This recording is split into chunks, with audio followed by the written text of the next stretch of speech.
Morning. আশা করব তোমরা সবাই খুব ভালো আছো আর সুস্থ আছো। আমিও খুব ভালো আছি। আজ হচ্ছে বৃহস্পতিবার। বৃহস্পতিবারের এখন বেজে গেছে সকাল 8টা। অনেকক্ষণ পর আবার ব্লগটা শুরু করলাম। অনেকক্ষণ পর বলতে উঠেছি তো 6টার সময়, আর ব্লগটা শুরু করলাম 8টার সময়।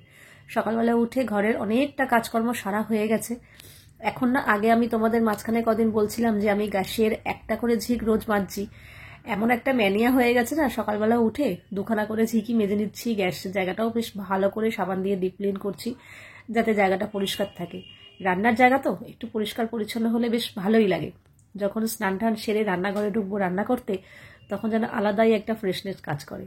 নিজেও ফ্রেশ, আমার রান্নাঘরও ফ্রেশ, আর ঘর দর তো পরিষ্কার হবেই।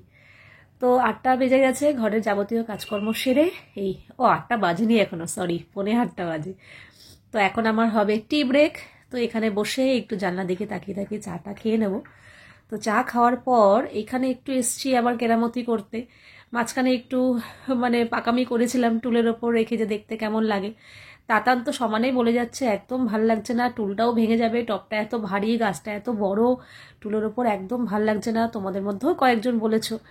তো ভাবলাম না, টুলটা সরিয়ে দিই। সত্যিই তাই, ছোট গাছ টুলের ওপর ভালো লাগতো, কিন্তু গাছটা যেহেতু বড় হয়ে গেছে না, তো টুলের ওপর আরও বেশি বড় লাগছে, একদমই ভালো লাগছে না, সোফার পাশে বেমানান লাগছিল। তো তাই জন্য টুলটা সরিয়ে দিলাম। এইবার মনে হচ্ছে ভালো লাগছে অনেকটা। আর এখন না, আমি পাতার আগার পাতাগুলো দেখছি কেমন শুকিয়ে শুকিয়ে গেছে, দেখতে খুবই বাজে লাগছে। তো এই আগাগুলো একটু ছেটে দিচ্ছি, যেই জায়গাগুলো শুকিয়ে গেছে সেগুলো। তো ওগুলো সেরে এবার এসছি এক্সট্রা কাজ করতে, সকাল চা খাওয়ার আগে পর্যন্ত রেগুলার যা কাজকর্ম থাকে সেগুলো সেরে নিই। চাটা খাওয়ার পর তারপর মাথায় খেলায় যে এক্সট্রা কি কাজ আছে সেটা করি। তো দুদিন ধরে তো দেখছোই তোমরা যে আমি ফ্রিজ পরিষ্কার করছি। একদিন বাস্কেটটা ধরেছিলাম, কালকে ডোরটা করেছি, আজকে এই র্যাকগুলো করব। প্রথমে ভেবেছিলাম একটাই র্যাক করব, তা বললাম না, ধরেছি যখন 3খানা র্যাকই পরিষ্কার করে ফেলি, তাহলে পুরো টোটাল ফ্রিজটা পরিষ্কার হয়ে যাবে। আর এর আগে একদিন আমি ডিপ ফ্রিজটা পরিষ্কার করেছিলাম, ডিপ ফ্রিজ একদমই নোংরা হয়নি। কাজে এই 3টে শেলফ পরিষ্কার করলেই ব্যাস, ফ্রিজ পরিষ্কারের কাজ কমপ্লিট। তো চলো, ফ্রিজটা পরিষ্কার করেই চলে যাব স্নান করতে। স্নান টান করে এসে তারপর যা যা কাজকর্ম থাকে সেগুলো করতে হবে। আর তোমাদের সাথে একটা কথা বলার আছে, সব থেকে বড় কথা, সত্যি তাই। দেখো, যদি আমি ভুল করি তো ভুল স্বীকার করতে আমার একটুও লজ্জা লাগে না, কারণ যেটা ভুল সেটা ভুল। হ্যাঁ, কিছু কিছু ক্ষেত্রে তোমরা অনেকেই ব্যঙ্গ করে উল্টোপাল্টা বলো, তো সেই ক্ষেত্রে তো আমাকে বলতেই হবে। কিন্তু না, আমি সত্যিই একটা ভুল করেছি, আর তার জন্য আমি ক্ষমা প্রার্থী। তোমাদের মধ্যে অনেকেই বলেছো, ব্যাপারটা সত্যিই তাই, আমার মাথায় না কেন কি করে ঢুকলো না জানি না। সেটা হচ্ছে, তোমাদের মধ্যে অনেকে বলেছো, দিদি তুমি চটি পরে সন্ধ্যা দিচ্ছ কেন, ওটা একদমই ভালো লাগছে না, চটিটা খুলে সন্ধ্যা দেবে। হ্যাঁ, কয়েকজন তো ভালোভাবে বলেছো, আবার কয়েকজন তো ছাড়োনি। তারা তো একদম রেডি থাকে কিভাবে আমাকে ছোট করবে, হেনস্থা করবে। তো তারা তো তাদের ভাষায়, তাদের পরিচয়, তাদের ব্যবহারে বলেছে। আর অনেকজন আমাকে ভালোভাবে বলেছো। তো যাই হোক, সব কমেন্ট কিন্তু নেগেটিভ হয় না। কিছু কিছু কমেন্ট থেকে আমি অনেক কিছু শিখি, আমার অনেক কিছু শেখার থাকে আর কি। তো তার মধ্যে থেকেই একটা, জানি না এই ভুলটা আমি কি করে করে ফেললাম। তবে কি বলতো, আমি যখন সন্ধে দিই না ঠাকুরের সামনে, ঠাকুরের সামনে যখন দাঁড়িয়ে ধূপ দেখাই, তখন কিন্তু আমি চটিটা পাশে খুলে রাখি। কিন্তু যখন পুরো বাড়িতে ধূপ দেখাই, তখন আমি চটিটা পরে নিই। কি বলতো, তোমরা তো জানোই যে আমার হাঁটাটা কতটা কষ্টকর খালি পায়ে। তো এই ঘর থেকে পুরো বারান্দা, আবার বারান্দা থেকে এই ঘর আসবো, আমি একটুও খালি পায়ে হাঁটতে পারবো না। পারবো না বলাটা ভুল হবে, পারবো, কিন্তু সেই হাঁটাটা খুবই কষ্টকর হাঁটা হয়ে যাবে। আমি একমাত্র যাদের আছে পায়ের তলায় গুফো, একমাত্র তারাই বুঝবে যে এই গুফোর ব্যথা যন্ত্রণা কতটা। খালি পা মেঝেতে ফেলাই যায় না, যে জায়গাটা গুফোটা আছে আর কি। তো একটা পায়ে থাকলে না হয় একটা পায়ে বেশি জোর দিয়ে হাঁটলাম, ঠিক আছে, আমার তো দুটো পায়ের সেম জায়গায় গুফো হয়ে রয়েছে। তো সেম ব্যথা, দুটো পা ফেলতেই পারি না, বেকায়দা করে কাত করে হাঁটতে হয়। কি বলবো, যাই হোক, এটা সাফাই গাইছি না, যেটা সত্যি সেটা আমি বলছি। এমনকি জানো তো, এই যে পুজোয় যাই শাড়ি পরি, যাই ড্রেস পরি, আমি কিন্তু ফ্যান্সি চটি পরতে পারি না। তোমরা দেখোই আমি কিন্তু কোনো রকম ফ্যান্সি চটি কিনি না, কারণ আমাকে ওই সফট টাচ পরতেই হবে। যাই ড্রেস পরি না কেন, আমাকে ওই সফট টাচ চটি পরেই বেরোতে হবে, কারণ আমি নর্মাল শক্ত চটি তো পরতেই পারবো না, আর ওই সফট টাচ চটি ছাড়া আমি হাঁটতেই পারবো না। তো কাজেই চটি নিয়ে আমার ফ্যাসিনেশন অনেকদিন আগে থাকতেই চলে গেছে। আমি এখন দোকানে গিয়ে সফট টাচ খুঁজি। তো যাই হোক এই হচ্ছে। আর বাড়িতেও যে হাওয়া চটি পরবো না, এক একটা হাওয়া চটি শক্ত হয়, ওগুলো পরেও আমি হাঁটতে পারবো না, আমাকে নরম চটি পরেই হাঁটতে হবে। তো ঘরে এক জায়গায় দাঁড়িয়ে যদি কাজ করি ঠিক আছে, কিন্তু এই ঘর থেকে ও ঘরের হাঁটার কথা ভাবলেই আমি কিন্তু চটি পরে নিই, নাহলে আমি হাঁটতেই পারবো না। তো যাই হোক এটাই তো, এবার থেকে মাথায় থাকবে, যখন সন্ধ্যাটা দেখাবো কষ্ট হলেও চটিটা পরবো না, খালি পায়ে দেখানোর চেষ্টা করব। তো আবারও আমি সরি বলে দিচ্ছি। একটা পার্ট চুকলো, এবার আবার দুপুরের শুরু হবে। এখন এই যে বাজে হচ্ছে 11টা, এখন আমি বসবো একটু এডিট করতে, ভিডিওর কাজটা করব, 1-1.5 ঘন্টা লাগবে। 12টা 12:30টার সময় রান্নাঘরে গেলেও হবে, কারণ আজকে মাছ দিয়ে গেছে, শুধু মাছটা করলেই হয়ে যাবে আমাদের জন্য। আর তাতানের জন্য কালকে ডাল রয়েছে, ফুলকপি আলু ভাজার আছে, ভেবেছিলাম অন্য কিছু করব, কিন্তু এগুলো যেহেতু রয়েছে তাতান বললো হ্যাঁ আমার ওই দিয়েই হয়ে যাবে। বললাম ঠিক আছে, ভালো কথা। তো স্নান টান করে এসে তো দেখতেই পেলে রুটি করলাম। আগের দিন রাত্রে আমি আটা মেখে রেখেছিলাম, সেটা দিয়েই দুজনের জন্য একটু রুটি করলাম। আর আগের দিনের একটু ফুলকপির তরকারি ছিল, সেটা দিয়েই গরম করে রুটি খেয়ে নিয়েছি দুজনে। আর এখন আমি তাতানকে দিলাম একটু বেদানার রস। এখানে গোটা একটা বেদানা রয়েছে। তোমাদের মধ্যে এখন হয়তো অনেকে বলতে পারো এত বড় মেয়েকে বেদানা রস করে দিতে হয়? আসলে যারটা না সেই বোঝে, জানো তো। আমি যদি এখন ওকে গোটা বেদানাটা দিতাম, ও কোনো মতেই গোটাটা খেত না, 4 ভাগের 1 ভাগও খেত কিনা সন্দেহ। যেটুকু খেত সেটা নিয়েই 2 ঘন্টা কাটিয়ে দিত, যেটা কিন্তু এইটাই যে রসটা 1 মিনিটে শেষ করছে সেটা 2 ঘন্টারও শেষ হতো না। প্লাস যেইটুকু খেত না ওটাও ঠিকঠাক মতো খেত না, ভালো করে চিবাতো না, মানে রস থেকেই যেত। তো কাজে আমাদের পয়সাটাই নষ্ট হতো, ওরও গায়ে লাগতো না। তো এই জন্য গোটা বেদানা খাওয়ানোর হচ্ছে এই একটাই পদ্ধতি, রস করে দিয়ে দিলাম, নাও চলো এবার ঢকঢক করে গিলে নে। তো এই হচ্ছে এত বড় মেয়েকে রস করে দেওয়ার আমাদের আসল কারণ, আর কিছুই না। সেরকম ছেলে মেয়ে যে হতো, যদি ধরে দিয়ে দিতাম ছাড়িয়ে চিবিয়ে চিবিয়ে খেতে ফেললো, সেটা তো করবে না, না। যার জ্বালা সেই বোঝে। আর এখন তো বুঝতেই পারছো, এই বয়সে একটু তো এইসব ফলের রস টস খাওয়া উচিত, ফল টল খাওয়া দরকার। কিন্তু ও তো খাওয়াতে প্রচণ্ড নকশামি করে, মানে এটা খাবো না সেটা খাবো না, খেলেও একটুখানি খাবে, পুরোটা খাবে না। তো এইসব নিয়েই ইন্দ্র বলে কি দরকার নেই, তুমি ওকে রস করে দিয়ে দাও, ও ঢকঢক করে খেয়ে নেবে। তো সেই জন্যই দিয়ে দিলাম। আর এবার চলে এসেছি রান্নাঘরে। হ্যাঁ, এবার একটা কথা বলি, এর আগের দিন যখন আমি শিলনোড়ায় নিচে বসে বেটেছিলাম না, আমার খুবই কষ্ট হয়ে গেছিলো। প্রথম কথা, পেট তো বেড়েইছে জানো, তো ওই পেট নিয়ে নিচে বসে, জানি ওরমভাবে করলে হয়তো 2 দিনে পেট কমবে, কিন্তু আমার পেট কমানোর দরকার নেই। সব থেকে বড় কথা, বাটতে তো কষ্ট হয়েইছে। আর সব থেকে বেশি যেটা অসুবিধায় পড়েছিলাম সেটা হচ্ছে, আমি শিলনোড়াটা নিচে না শান্তিমতো ধুতে পারিনি, না ব্যবহার করার আগে না ব্যবহার করার পরে, একটা সীমিত জল দিয়েই আমাকে ধুতে হয়েছিল। তাই জন্য ভাবলাম কি, যদি আমি শিলনোড়াটাকে ওপরে তুলে নিয়ে সিঙ্কের পাশে এই জায়গাটা বাস্কেটটাকে, মানে বাসনের বাস্কেটটা সরিয়ে দিয়ে যতক্ষণ রান্না করব আর কি, তারপরে তো হয়ে গেলে জায়গা মতো রেখেই দেবো। যদি এই জায়গাটা আমি বাটতে পারি দাঁড়িয়ে, তাহলে বেশ সুন্দর করে জল দিয়ে আগে পরে ভালো করে ধুতে পারবো, খলখল করে, মানে মনের মতো করে। তো তাই জন্য না উপরে তুলে দেখলাম, যে দেখি তো একটা দিন, দেখি না সুবিধা অসুবিধা কি হয়। দেখলাম না, এটা করে আমার বাটতেও কোনো রকম কষ্ট হলো না। প্রথমে ভাবছিলাম যে নিচে বসে না বাটলে প্রেশারটা পাবো তো বাটার শক্তিটা, দেখলাম না, একদম সুন্দর উপরে দাঁড়িয়ে বাটতে পারছি, কোনো অসুবিধা হচ্ছে না। প্লাস সব থেকে বড় কথা, আমি কি সুন্দর ধুতে পেরেছি, ব্যবহার করার আগেও ধুতে পারলাম, আর ব্যবহার করার পরেও সুন্দর জল দিয়ে পরিষ্কার করে ধুয়ে এখানে দাঁড় করিয়ে রেখেছিলাম, তারপর জল যেই ঝরে গেছে আবার জায়গা মতো রেখে দিয়েছি। তো ভেবেছি না, এবার থেকে ওপরে নিয়েই বাটবো। তবে হ্যাঁ, আবার হয়তো 10 দিন আমি এইভাবে বাটলাম, তারপরে হয়তো আবার আমি মিক্সি ব্যবহার করছি, তখন আবার বলো না কি হলো, শিলনোড়ায় বাটা বেরিয়ে গেল। আমি সত্যি কথা বলছি, এখন আমার কদিন একটু শখ হয়েছে, সত্যি কথা বলছি, একটু শিলনোড়ায় বেটে খাবো। জানি না আমার এই শখটা, ইচ্ছেটা কতদিন থাকবে। যদি কন্টিনিউ থাকে তো তাহলে তো খুবই ভালো কথা। আর যদি 10 দিন করে মনে হয় না এখন আর করবো না, ভালো লাগছে না, আবার বন্ধও করে দিতে পারি। কাজে এরকম বলো না, আমার এখন একটু আনার পর নতুন নতুন ইচ্ছা হয়েছে তাই। আর তোমাদের মধ্যে এর আগে যে একজন বলছিলে যে তুমি বললে বিয়ের পর প্রথম প্রথম শিলনোড়ায় বেটেছো, সেটা কার শিলনোড়া ছিল? তো সেটা আমার শাশুড়ি মায়ের শিলনোড়া ছিল। সেদিনকে শিলনোড়া আনতে গিয়ে মা দুটো অপশন দেখাচ্ছিল, এটা নেবে না আমারটা নেবে। তো মারটা না আরও বেশি ভারী আর আরও বেশি মোটা, তো এটাই নিলাম। আরেকজন বলেছিলে যে দিদি ছোট শিলনোড়া ব্যবহার করবে।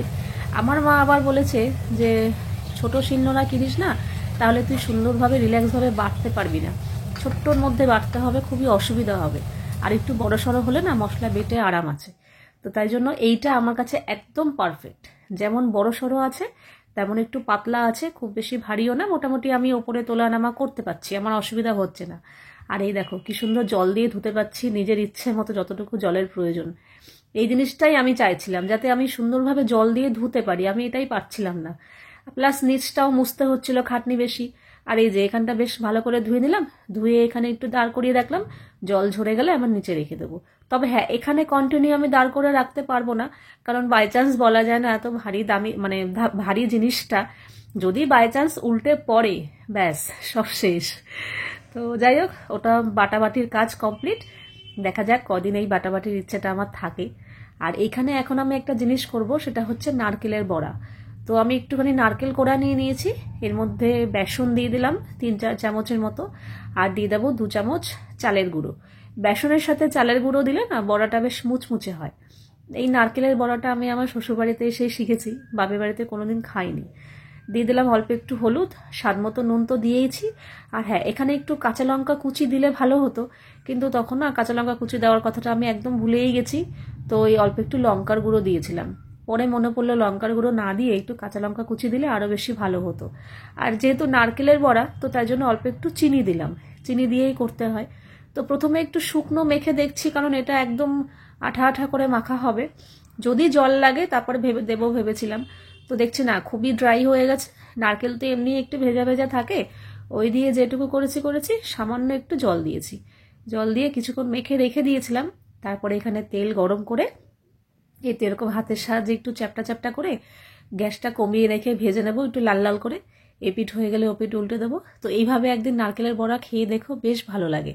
আসলে নারকেলের বড়াটা না আজকে আমি করতাম না, আমি নারকেল কুড়িয়ে ডিপ ফ্রিজে রেখে দিই এয়ারটাইট কন্টেনারে করে, অনেক দিন ভালো থাকে। কিন্তু এটা না আমি ডিপ ফ্রিজে রাখতে ভুলে গেছিলাম, নর্মাল ফ্রিজে রেখেছিলাম, দেখলাম না এটা বেশি দিন ভালো থাকবে না।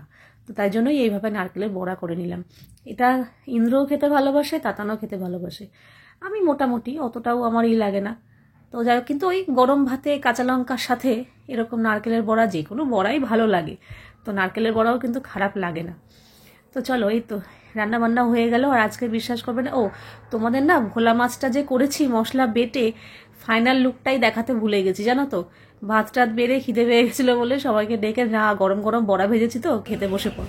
গাছের লঙ্কা পারতে এসছে। গাছটা কোথায় সেটাই জানি না। হায় কপাল, তুই কোন জগতে থাকি মানে এটা খাবো, এটা এইদিকে একটা বড় আছে দেখ। ও হ্যাঁ, আস্তে করে ডাল ধরে তারপর টান দিবি আস্তে করে, যেন অন্য পাতা টাতা না ছেড়ে। হয়েছে? টান দে লঙ্কাটা টান দে। এটা বাবার জন্য, ঠিক আছে? বাবাকে দিয়ে আগে দে, বাবা কারণ আমি এটা নিয়ে নি না, ফটাফট হয়ে যাবে তো। আবার ডবল ডবল কেন করবো? নিয়ে যা, এটা আমি খাবো। আচ্ছা দুটো দিয়ে যা, আমি আসছি আমারটা পেরে। বড়া ভাজা দিয়ে গরম গরম গাছের লঙ্কা, এই যে গাছের লঙ্কা, এই হচ্ছে আমাদের গাছের লঙ্কা আর নারকেলের বড়া। তাতান হাড়ে হাড়ে টের পাচ্ছে, যে কান টেনে ধরে আছে, ও কান ধরলে গরম ধোয়া বেরোচ্ছে, এত ঝাল। সব এইটুকু খেয়েছি জাস্ট, তোকে তো বলছি তো ঝাল বেশি বুঝে বুঝে খা। ওই দেখ হেবি ঝাল, বিনা সার কিচ্ছু না, শুধু জলে লঙ্কা এত ঝাল হয়, তাহলে বাজারের লঙ্কা ঝাল হয় না কেন, সেটাই আমার প্রশ্ন। খাওয়া দাওয়া সেরে রান্নাঘরের কাজকর্ম সেরে আমি শাড়িটা ছেড়ে ফেলেছি। শাড়িটা ছাড়তে গিয়ে, শাড়িটা লন্ড্রি ব্যাগে রাখতে গিয়ে দেখছি ব্লাউজের হুকগুলো না কেমন ঢিলা ঢিলা হয়ে গেছে, পরার সময় দেখেছি।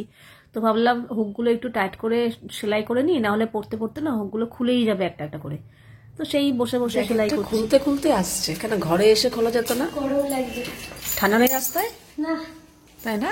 হ্যাঁ, আজকে সেরকম একটা ঠান্ডা লাগছে না। তুই সাইকেল চালিয়েছিস না, ওই জন্য তোর গরম লাগছে। তার মধ্যে নাচ টাচ করেছিস, হ্যালো ভালো পেরেছিস নাচ। আমি এখানে চা বিস্কুট নিয়ে বসেছি, তাতান এখন মুড়ি চানাচুর খাবে, ওর জন্য আমি লটি চকা পাই, মালকিস, এখন মুড়ি চানাচুর খেতে ইচ্ছা হচ্ছে।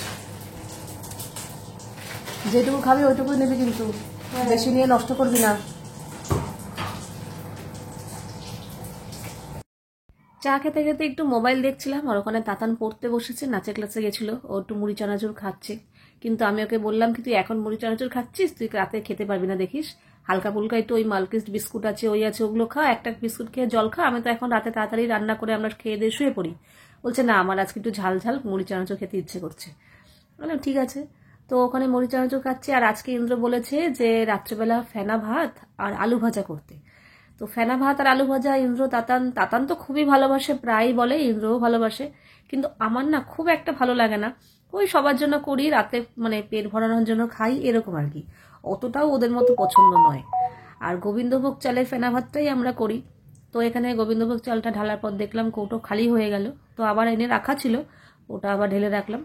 ঢেলে আমি এখানে 2 কাপ গোবিন্দভোগ চাল নিয়েছি, মাপটা না বুঝতে পারিনি, তো বেশি হয়ে গেছে। যাই হোক, 1 কাপ নিলে ভালো হতো। আসলে ফেনা ভাত তো, ফ্যানটাও তো থাকবে, সেটা মাথাতে নেই। আমি যেটুকু দুপুরে ভাত করার জন্য চাল নিই সেই মাপে নিয়ে নিয়েছি। তো ভাত দেখছি হতে হতে হতে তো অনেকটা হয়ে গেছে। আর এই ফেনা ভাতের মধ্যে না ছোট ছোট করে আলুর টুকরো কেটে দিয়ে দিই, মানে আলু সেদ্ধ আর কি, ওই ফেনা ভাতের মধ্যেই থাকে, ওরা ওইভাবেই ওরা খায় আর কি। এইভাবে ফেনা ভাতটা আমি এখানে এসে শিখেছি। আমাদের বাড়িতে করলেও এই আলুর টুকরো দেওয়া হতো না, কিন্তু এখানে আবার দেখছি ছোট ছোট করে আলুর টুকরো দেয় ওরা, মানে আমার শাশুড়ি মা দিত আর কি, এইভাবে ওরা খেয়েছে। তো এই যে গরম গরম ফেনা ভাত, সাথে ঘি, নুন আর আলু ভাজা তো আছেই। এই দিয়েই আজকে আমাদের ডিনার সারা হচ্ছে। শীতকালে এরকম গরম গরম ফেনা ভাত, খিচুড়ি এগুলো খেতে ভালোই লাগে, কিন্তু আমার খুব একটাও ফেনা ভাতটা পছন্দ না। ওই ওদের জন্য করেই খেলাম। দেখো, আবার এক কথা 2বার বললাম। তোমাদের মধ্যে অনেকেরই কমপ্লেন থাকে, তুমি এক কথা বারবার বলো।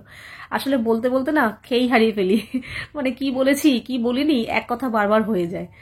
যাকি, চলো এখন বেশি বাজে না, 10:30টার মধ্যে আমাদের খাওয়া দাওয়া কিন্তু কমপ্লিট। এখন বাজে 11:15, একদম ঠিকঠাক টাইম মতোই আমাদের খাওয়া দাওয়া হয়ে গেছে। আমি গ্যাসের জায়গাটা একটু পরিষ্কার করে নিয়েছি, টেবিলটা মুছে নিয়েছি।